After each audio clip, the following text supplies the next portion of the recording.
Much, Bridget. It's now 5:18 and time to get a check of our weather. And Brian Goddard watching our storm team forecast. Just looking at that tornado and the damage, I mean, on the ground for more than an hour, the kind of damage it left, it has to be at least an intense F4, maybe a weak F5. We'll hear from the Weather Service after they take a look at it. But man, that looks nasty out there once again. And what's left of those storms now making their way through Missouri, Iowa, and southern Minnesota. You can see they're still pretty intense right now as they've made their way through Des Moines and through Waterloo and Cedar Rapids, getting ready to make its way into the western part of the state. We're going to be watching this because while it is starting to weaken, and you can see that intensity starting to decrease just a little bit, there is still plenty of reds and oranges in there, and it's moving pretty quickly. It should be here in Milwaukee sometime after 9 o'clock this morning, hopefully after the rush hour. But as you can see, there will be plenty of heavy downpours around the Dells and moving into Green Lake, where they had some fairly heavy rain last night as well. And then we'll see a little bit of that leftover stuff here in Milwaukee sometime after 10, maybe even 10:30 this morning. Then we'll clear out.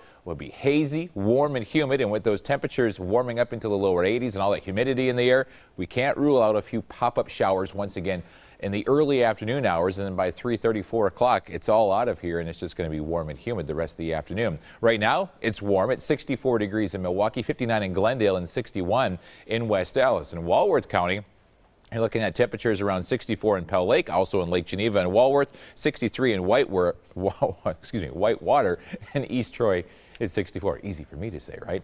Dew points have jumped into the 60s, and that's why we're seeing some patchy fog around the area as well, down to about 2-mile visibility here in Milwaukee, about a half-mile up towards Sheboygan and West Bend. But it is definitely humid outside, and that's going to be the fuel for these showers and thunderstorms. And in fact, we've been saying it all week, it's going to be humid the rest of the week into the weekend, and not shocking that there is a chance for some pop-up showers and thunderstorms every afternoon throughout the holiday weekend. Not a washout, but we can't just have a nice clear sky any of those days. Temperatures today upper 70s to lower 80s with a southwest wind at 5 to 15. Here in Milwaukee around 82 degrees, 79 in Pewaukee, and 83 in Glendale. Yes, even the lakefront warms up today with that southwesterly wind. Tomorrow will shave just a few degrees off the high temperatures. A better chance of rain, so more clouds, upper 70s to lower 80s, and it will be humid. Highs tomorrow around the state, if you're doing some traveling, will be in the 70s way up north, 52 in Superior, and 80s elsewhere. And there is a good chance of showers and thunderstorms, so the roadways around the state will be wet. 82 today, 78 tomorrow with showers and thunderstorms likely in the afternoon.